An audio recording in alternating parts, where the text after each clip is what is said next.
फ्रांसीसी दार्शनिक अर्नेस्ट रेनन। राष्ट्र क्या हैं? फ्रांसीसी दार्शनिक अर्नेस्ट रेनन 1823 मंडाटी ने 1882 में सोरबोन विश्वविद्यालय में दिए एक व्याख्यान में राष्ट्र की अपनी समझ को प्रस्तुत किया। बाद में यह व्याख्यान एक प्रसिद्ध निबंध के रूप में छपा जिसका शीर्षक था राष्ट्र क्या है।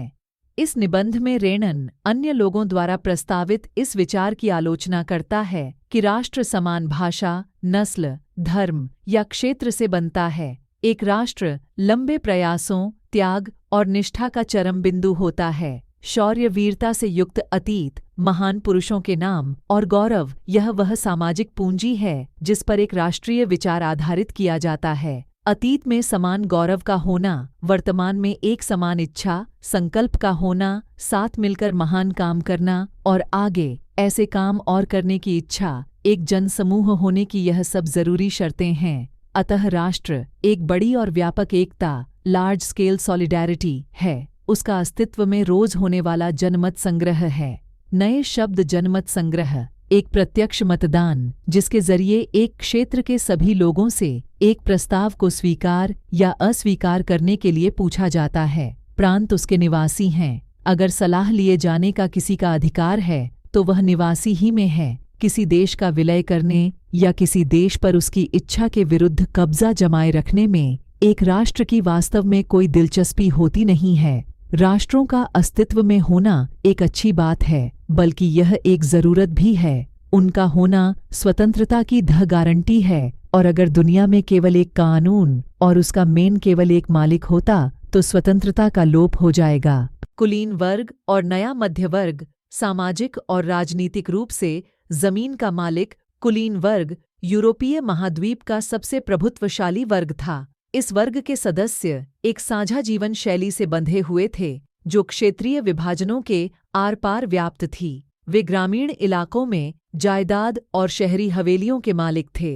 राजनीतिक कार्यों के लिए तथा उच्च वर्गों के बीच वे फ्रेंच भाषा का प्रयोग करते थे। उनके परिवार अक्सर वैवाहिक बंधनों से आपस में जुड़े होते थे, मगर यह शक्तिशाली कुलीन वर्ग संख्या के लिहाज से एक छोटा समूह था। जनसंख्या के अधिकांश लोग कृषक थे। पश्चिम में ज्यादातर जमीन पर किराएदार और छोटे काश्तकार खेती करते थे, जबकि पूर्वी और मध्य यूरोप में भूमि विशाल जागीरों में बंटी थी जिस पर भूदास खेती करते थे। पश्चिमी और मध्य यूरोप के हिस्सों में औद्योगिक उत्पादन और व्यापार में वृद्धि से शहरों का विकास और वाणिज्यिक वर्गों का उदय हुआ जिनका अस्तित्व बाजार के लिए उत्पादन पर टिका था। इंग्लैंड में औद्योगिकरण 18वीं सदी के दूसरे भाग में आरंभ हुआ, लेकिन फ्रांस और जर्मनी के राज्यों के कुछ हिस्सों में यह 19वीं शताब्दी के दौरान ही हुआ। इस प्रक्रिया के फलस्वरूप नए सामाजिक समूह अस्तित्व में आए, श्रमिक वर्ग के लोग और मध्य वर्ग जो उद्योगपतियों, व्यापारियों और सेवा क्षेत्र के लोगों से बने। मध्य और पूर्वी यूरोप में इन समूहों का आकार 19वीं सदी के अंतिम दशकों तक छोटा था। कुलीन विशेषाधिकारों की समाप्ति के बाद शिक्षित और उदारवादी मध्य वर्गों के बीच ही राष्ट्रीय एकता के विचार लोकप्रिय हुए। उदारवादी राष्ट्रवाद के क्या मायने थे? यूरोप में 19वीं सदी के शुरुआती दशकों में राष्ट्रीय एकता से संबंधित विचार उदारवाद से करीब से जुड़े थे। उदारवाद यानी लिबरलिज्म शब्द लातिन भाषा के मूल लिबियर पर आधारित है, जिसका अर्थ है आज़ाद। नए मध्य वर्गों के लिए उदारवाद का मतलब था व्यक्ति के लिए आज़ादी और कानून के समक्ष सबकी बराबरी। राजनीतिक रूप से उदारवाद एक ऐसी सरकार पर जोर देता था जो सहमति से बनी हो। फ्रांसीसी क्रांति के बाद से उदारवाद निरंकुश शासक और पादरी वर्ग के विशेषाधिकारों की समाप्ति, संविधान तथा संसदीय प्रतिनिधि सरकार का पक्षधर था। 19वीं सदी के उदारवादी निजी संपत्ति के स्वामित्व की अनिवार्यता पर भी बल देते थे, लेकिन यह जरूरी नहीं था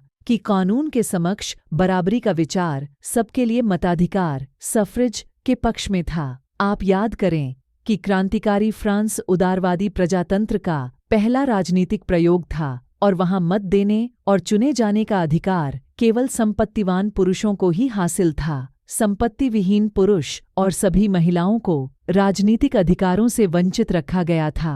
केवल थोड़े समय के लिए जैकोबिन शासन के समय सभी वयस्क पुरुषों को मताधिकार प्राप्त था, मगर नेपोलियन की संहिता पुनः सीमित मताधिकार वापस आई और उसने महिलाओं को आवश्यक दर्जा देते हुए उन्हें पिताओं और पतियों के अधीन कर दिया। संपूर्ण 19वीं सदी तथा 20वीं सदी के आरंभिक वर्षों में महिलाओं और संपत्ति विहीन पुरुषों ने समान राजनीतिक अधिकारों की मांग करते हुए विरोध आंदोलन चलाए। आर्थिक क्षेत्र में उदारवाद, बाजारों की मुक्ति और चीजों तथा पूंजी के आवागमन पर राज्य द्वारा लगाए गए नियंत्रणों को खत्म करने के पक्ष में था। 19वीं सदी के दौरान उभरते हुए मध्य वर्गों की यह जोरदार मांग थी। आइए हम 19वीं सदी के पहले भाग में जर्मन भाषी इलाकों का उदाहरण लें। नेपोलियन के प्रशासनिक कदमों से अनगिनत छोटे प्रदेशों से 29 राज्यों का एक महासंघ बना। इनमें से प्रत्येक की अपनी मुद्रा और नाप-तौल प्रणाली थी। 1833 में हैम्बर्ग से न्यूरेमबर्ग जाकर अपना माल बेचने वाले एक व्यापारी को 11 सीमा शुल्क नाकों से गुजरना पड़ता था और हर बार लगभग 5% सीमा शुल्क देना पड़ता था। शुल्क अक्सर वस्तुओं का वजन या आकार के अनुसार लगाए जाते थे। चूंकि हर क्षेत्र की अपनी नाप-तौल व्यवस्था थी, अतः हिसाब लगाने में समय लगता था। मसलन कपड़े को नापने का पैमाना एल था, जिसकी लंबाई जगह बदलने के साथ घटती बढ़ती थी। अगर एक एल कपड़ा फ्रैंकफर्ट में खरीदा जाता तो प्याफी 4.7 सेंटीमीटर मिलता, मेंस में प्याफी 5.1 सेंटीमीटर, न्यूरेमबर्ग में 65.6 सेंटीमीटर और फ्राइबर्ग में 2.5 सेंटीमीटर। नए वाणिज्यिक वर्ग ऐसी परिस्थितियों को आर्थिक विनिमय और विकास में बाधक मानते हुए एक ऐसे एकीकृत आर्थिक क्षेत्र के निर्माण के पक्ष में तर्क दे रहा था जहां वस्तुओं, लोग और पूंजी का आवागमन बाधा रहित हो। 1834 में प्रशा की पहल पर एक शुल्क संघ ज़ोलवेराइन स्थापित किया गया, जिसमें अधिकांश जर्मन राज्य शामिल हो गए। इस संघ ने शुल्क अवरोधों को समाप्त कर दिया और मुद्राओं की संख्या 2 कर दी, जो उससे पहले 30 से ऊपर थी। इसके अलावा रेलवे के जाल ने गतिशीलता बढ़ाई और आर्थिक हितों को राष्ट्रीय एकीकरण का सहायक बनाया। उस समय पनप रही व्यापक राष्ट्रवादी भावनाओं को आर्थिक राष्ट्रवाद की लहर ने मजबूत बनाया। 2.3 1815 के बाद एक नया रूढ़िवाद, नए शब्द रूढ़िवाद, ऐसा राजनीतिक दर्शन जो परंपरा, स्थापित संस्थानों और रिवाजों पर जोर देता है और तेज बदलावों की बजाय क्रमिक और धीरे धीरे विकास को प्राथमिकता देता है। 1815 में नेपोलियन की हार के बाद यूरोपीय सरकारें रूढ़िवाद की भावना से प्रेरित थीं। रूढ़िवादी मानते थे कि राज्य और समाज की स्थापित पारंपरिक संस्थाएं जैसे राजतंत्र, चर्च, सामाजिक ऊंच नीच, संपत्ति और परिवार को बनाए रखना चाहिए। फिर भी अधिकतर रूढ़िवादी लोग क्रांति से पहले के दौर में वापसी नहीं चाहते थे। नेपोलियन द्वारा शुरू किए गए परिवर्तनों से उन्होंने यह जान लिया था कि आधुनिकीकरण राजतंत्र जैसी पारंपरिक संस्थाओं को मजबूत बनाने में सक्षम था। वह राज्य की ताकत को ज्यादा कारगर और मजबूत बना सकता था। एक आधुनिक सेना, कुशल नौकरशाही, गतिशील अर्थव्यवस्था, सामंतवाद और भूदासत्व की समाप्ति यूरोप के निरंकुश राजतंत्रों को शक्ति प्रदान कर सकते थे। 1815 में ब्रिटेन, रूस, प्रशा और ऑस्ट्रिया जैसी यूरोपीय शक्तियों, जिन्होंने मिलकर नेपोलियन को हराया था, के प्रतिनिधि यूरोप के लिए एक समझौता तैयार करने के लिए वियना में मिले। इस सम्मेलन कांग्रेस की मेजबानी ऑस्ट्रिया के चांसलर ड्यूक मैटरनिक ने की। इसमें प्रतिनिधियों ने 1815 की वियना संधि, ट्रीटी ऑफ वियना तैयार की, जिसका उद्देश्य उन कई सारे बदलावों को खत्म करना था जो नेपोलियाई युद्धों के दौरान हुए थे। फ्रांसीसी क्रांति के दौरान हटाए गए बूर्बो वंश को सत्ता में बहाल किया गया और फ्रांस ने उन इलाकों को खो दिया जिन पर कब्जा उसने नेपोलियन के अधीन किया गया था। फ्रांस की सीमाओं पर कई राज्य कायम कर दिए गए ताकि भविष्य में फ्रांस विस्तार न कर सके। अतः उत्तर में नीदरलैंड्स का राज्य स्थापित किया, जिसमें बेल्जियम शामिल था, और दक्षिण में पीडमोंट में जेनोआ जोड़ दिया गया। प्रशा को उसकी पश्चिमी सीमाओं पर महत्वपूर्ण नए इलाके दिए गए, जबकि ऑस्ट्रिया को उत्तरी इटली का नियंत्रण सौंपा गया। मगर नेपोलियन ने 29 राज्यों का जो जर्मन महासंघ स्थापित किया था, उसे बरकरार रखा गया। पूर्व में रूस को पोलैंड का एक हिस्सा दिया गया, जबकि प्रशा को सैक्सनी का एक हिस्सा प्रदान किया गया। इस सब का मुख्य उद्देश्य उन राजतंत्रों की बहाली था जिन्हें नेपोलियन ने बर्खास्त कर दिया था। साथ ही यूरोप में एक नई रूढ़िवादी व्यवस्था कायम करने का लक्ष्य भी था। 1815 में स्थापित रूढ़िवादी शासन व्यवस्थाएं निरंकुश थीं। वे आलोचना और असहमति बर्दाश्त नहीं करती थीं और उन्होंने उन गतिविधियों को दबाना चाहा जो निरंकुश सरकारों की वैधता पर सवाल उठाती थीं। ज्यादातर सरकारों ने सेंसरशिप के नियम बनाए जिनका उद्देश्य अखबारों, किताबों, नाटकों और गीतों में व्यक्त उन बातों पर नियंत्रण लगाना था जिनसे फ्रांसीसी क्रांति से जुड़े स्वतंत्रता और मुक्ति के विचार झलकते थे। लेकिन फिर भी फ्रांसीसी क्रांति की स्मृति उदारवादियों को लगातार प्रेरित कर रही थी। नई रूढ़िवादी व्यवस्था के आलोचक उदारवादी राष्ट्रवादियों द्वारा उठाया गया एक मुख्य मुद्दा था प्रेस की आजादी। 2.4 क्रांतिकारी 1815 के बाद के वर्षों में दमन के भय ने अनेक उदारवादी राष्ट्रवादियों को भूमिगत कर दिया। बहुत सारे यूरोपीय राज्यों में क्रांतिकारियों को प्रशिक्षण देने और विचारों का प्रसार करने के लिए गुप्त संगठन उभर आए। उस समय क्रांतिकारी होने का मतलब उन राजतंत्रीय व्यवस्थाओं का विरोध करने से था जो वियना कांग्रेस के बाद स्थापित की गई थीं। साथ ही स्वतंत्रता और मुक्ति के लिए प्रतिबद्ध होना और संघर्ष करना क्रांतिकारी होने के लिए जरूरी था। ज्यादातर क्रांतिकारी राष्ट्र राज्यों की स्थापना को आजादी के इस संघर्ष का अनिवार्य हिस्सा मानते थे। ऐसा ही वह व्यक्ति था इटली का क्रांतिकारी जुसेपी मेत्सिनी। उनका जन्म 1805 में जेनोआ में हुआ था और वह कार्बोनारी नामक गुप्त संगठन का सदस्य बन गया। 24 साल की युवावस्था में लिगुरिया में क्रांति करने के लिए उसे बहिष्कृत कर दिया गया। तत्पश्चात उसने 2 और भूमिगत संगठनों की स्थापना की। पहला था मार्सेई में यंग इटली और दूसरा बर्न में यंग यूरोप, जिसके सदस्य पोलैंड, फ्रांस, इटली और जर्मन राज्यों में समान विचार रखने वाले युवा थे। मेत्सिनी का विश्वास था कि ईश्वर की मर्जी के अनुसार राष्ट्र ही मनुष्यों की प्राकृतिक इकाई थी। अतः इटली छोटे राज्यों और प्रदेशों के पैबंदों की तरह नहीं रह सकता था। उसे जोड़कर राष्ट्रों के व्यापक गठबंधन के अंदर एकीकृत गणतंत्र बनाना ही था। यह एकीकरण ही इटली की मुक्ति का आधार हो सकता था। उसके इस मॉडल की देखा-देखी जर्मनी, फ्रांस, स्विट्जरलैंड और पोलैंड में गुप्त संगठन कायम किए गए। मेत्सिनी द्वारा राजतंत्र का घोर विरोध करके और प्रजातांत्रिक गणतंत्रों के अपने स्वप्न से मेत्सिनी ने रूढ़िवादियों को हरा दिया।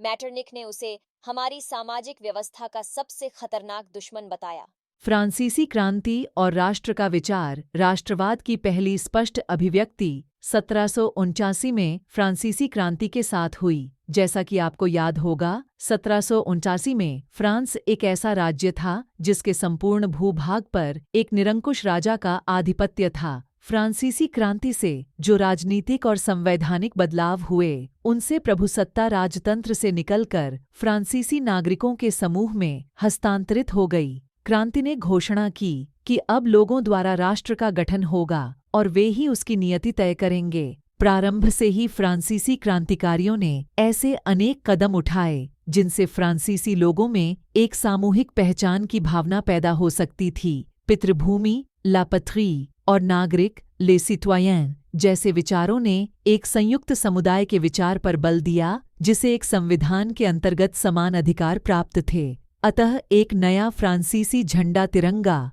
द ट्राइकलर, चुना गया जिसने पहले के राजध्वज की जगह ले ली। स्टेट जनरल का चुनाव सक्रिय नागरिकों के समूह द्वारा किया जाने लगा और उसका नाम बदलकर नेशनल असेंबली कर दिया गया। नई स्तुतियां रची गईं, शपथें ली गईं, शहीदों का गुणगान हुआ और यह सब राष्ट्र के नाम पर हुआ। एक केंद्रीय प्रशासनिक व्यवस्था लागू की गई जिसने अपने भूभाग में रहने वाले सभी नागरिकों के लिए समान कानून बनाए। आंतरिक आयात निर्यात शुल्क समाप्त कर दिए गए और भार तथा नापने की एक समान व्यवस्था लागू की गई। क्षेत्रीय बोलियों को हतोत्साहित किया गया और पेरिस में फ्रेंच जैसी बोली और लिखी जाती थी वही राष्ट्र की साझा भाषा बन गई। क्रांतिकारियों ने यह भी घोषणा की कि फ्रांसीसी राष्ट्र का यह भाग्य और लक्ष्य था कि वह यूरोप के लोगों को निरंकुश शासकों से मुक्त कराए। दूसरे शब्दों में, फ्रांस यूरोप के अन्य लोगों को राष्ट्रों में गठित होने में मदद देगा। जब फ्रांस की घटनाओं की केया छैबर यूरोप के विभिन्न शहरों में पहुंची तो छात्र तथा शिक्षित मध्य वर्गों के अन्य सदस्य जैकोबिन क्लबों की स्थापना करने लगे। उनकी गतिविधियों और अभियानों ने उन फ्रेंच सेनाओं के लिए रास्ता तैयार किया जो 1790 के दशक में हॉलैंड, बेल्जियम, स्विट्जरलैंड और इटली के बड़े इलाके में घुसीं। क्रांतिकारी युद्धों के शुरू होने के साथ ही फ्रांसीसी सेनाएं राष्ट्रवाद के विचार को विदेशों में ले जाने लगीं। नेपोलियन के नियंत्रण में जो विशाल क्षेत्र आया, वहां उसने ऐसे अनेक सुधारों की शुरुआत की जिन्हें फ्रांस में पहले ही आरंभ किया जा चुका था। फ्रांस में राजतंत्र वापस लाकर नेपोलियन ने निसंदेह वहां प्रजातंत्र को नष्ट किया था, मगर प्रशासनिक क्षेत्र में उसने क्रांतिकारी सिद्धांतों का समावेश किया था ताकि पूरी व्यवस्था अधिक तर्कसंगत और कुशल बन सके। 1804 की नागरिक संहिता, जिसे आमतौर पर नेपोलियन की संहिता के नाम से जाना जाता है, ने जन्म पर आधारित विशेषाधिकार समाप्त कर दिए थे। उसने कानून के समक्ष बराबरी और संपत्ति के अधिकार को सुरक्षित बनाया। इस संहिता को फ्रांसीसी नियंत्रण के अधीन क्षेत्रों में भी लागू किया गया। डच गणतंत्र, स्विट्जरलैंड, इटली और जर्मनी में नेपोलियन ने प्रशासनिक विभाजनों को सरल बनाया, सामंती व्यवस्था को खत्म किया और किसानों को भूदासत्व और जागीरदारी शुल्कों से मुक्ति दिलाई। शहरों में भी कारीगरों के श्रेणी संघों के नियंत्रणों को हटा दिया गया। यातायात और संचार व्यवस्थाओं को सुधारा गया। किसानों, कारीगरों, मजदूरों और नए उद्योगपतियों ने नई नई मिली आजादी छकी। उद्योगपतियों और खास तौर पर सामान बनाने वाले लघु उत्पादक यह समझने लगे कि एक समान कानून, मानक भार तथा नाप और एक राष्ट्रीय मुद्रा से एक इलाके से दूसरे इलाके में वस्तुओं और पूंजी के आवागमन में सहूलियत होगी। लेकिन जीते हुए इलाकों में स्थानीय लोगों की फ्रांसीसी शासन के प्रति मिलीजुली प्रतिक्रियाएं थीं। शुरुआत में अनेक स्थानों जैसे हॉलैंड और स्विट्जरलैंड और साथ ही कई शहरों जैसे ब्रसेल्स, मेंज, मिलान और वॉर्सा में फ्रांसीसी सेनाओं का स्वतंत्रता का तोहफा देने वालों की तरह स्वागत किया गया। मगर यह शुरुआती उत्साह शीघ्र ही दुश्मनी में बदल गया जब यह साफ होने लगा कि नई प्रशासनिक व्यवस्थाएं राजनीतिक स्वतंत्रता के अनुरूप नहीं थीं। बढ़े हुए कर, सेंसरशिप और बाकी यूरोप को जीतने के लिए फ्रेंच सेना में जबरन भर्ती से हो रहे नुकसान प्रशासनिक परिवर्तनों से मिले फायदों से कहीं ज्यादा नजर आने लगे।